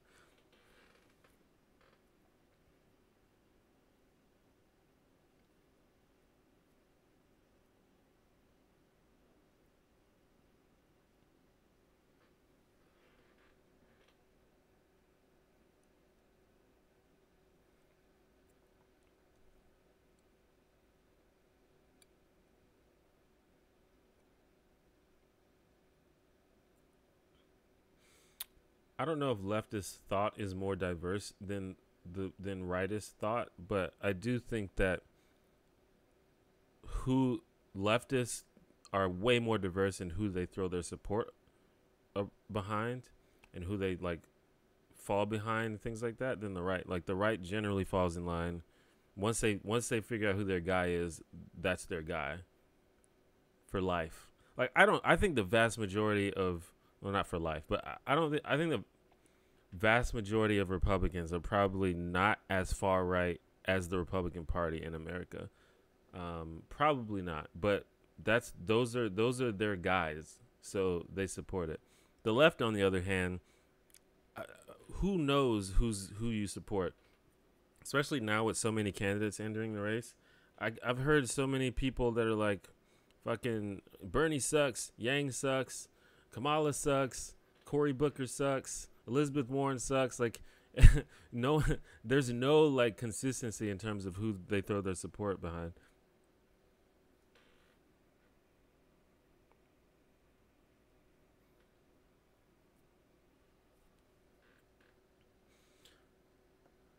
I think the problem also is a lot of people who are on the left never talk to people who are conservatives, so they just kind of created this sort of caricature of what a conservative is.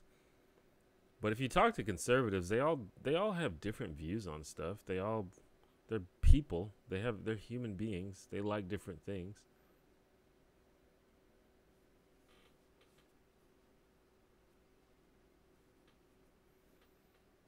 But the thing is, usually when they vote, they fall in line. And you could argue that that's useful.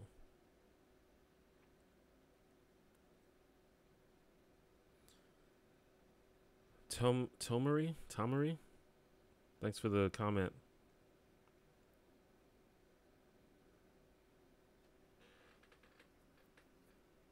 Anyway, we are approaching the 2-hour mark. These streams are usually 2 hours long, so I'm probably going to leave it about 5 minutes, everyone.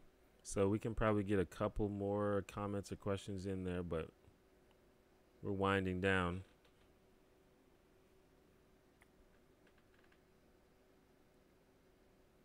Thanks for coming to my stream. As always, I stream every Monday, or at least I try to.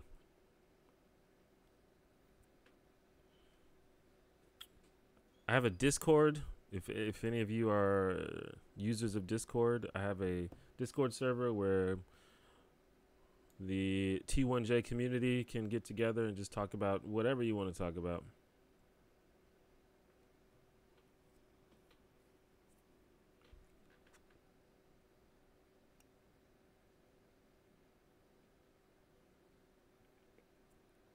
How's life? You still pursuing YouTube full time? I am doing YouTube full time, and just slowly climbing my way up. 2019 has been pretty good for me so far, in terms of YouTube.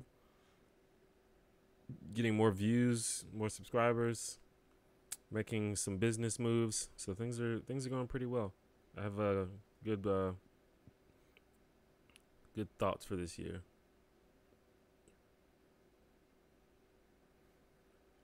Yeah, the streams are on Monday.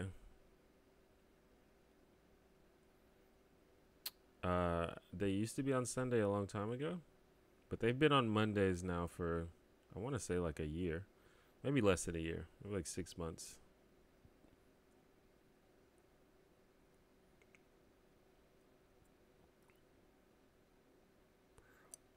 Still deep into D&D mode. I am. I might go play today, actually.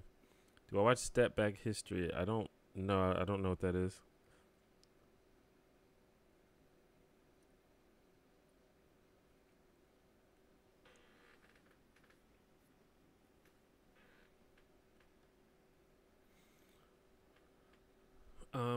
Thanks to everyone who dropped a super chat today. My family is very religious, but I think they're also progressive. It's kind of a weird dynamic in black families, because black families usually are religious, especially in the South. But they're also usually more left of center. If you would like to see a recap or a replay of this stream or previous streams, There's a playlist in the description of the video that you can check out.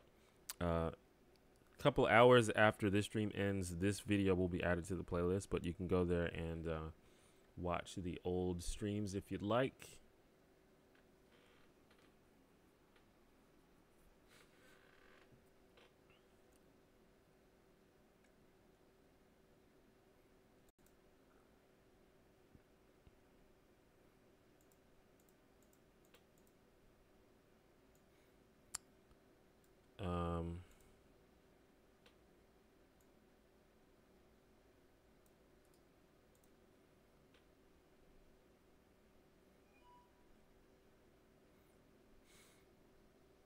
Oh yeah, I should check out GURPS honestly, cause I wanna create some adventures.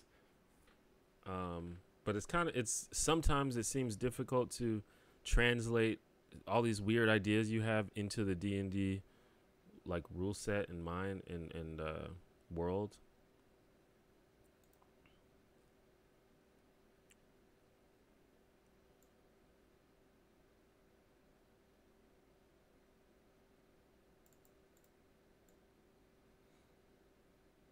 Well, I guess it depends on what you mean by conservative, because like I think most black families would support like um, measures for like the poor and for workers and things like that. But I think a lot of black people still very much believe in sort of the capitalist uh, mentality, which is very bizarre to be honest. Um, and then a lot of black people, I don't want to speak for all, but a lot of black people are pretty regressive when it comes to like LGBT type stuff, or like even like gender and sexism and stuff. Am I gonna play Outer Worlds? I don't know. I haven't really looked into it.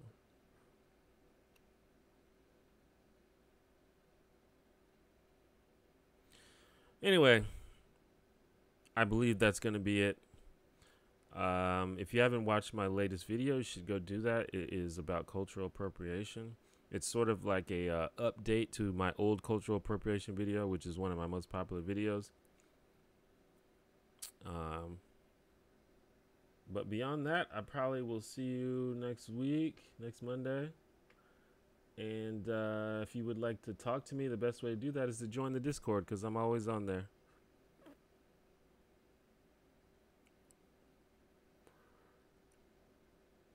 All right.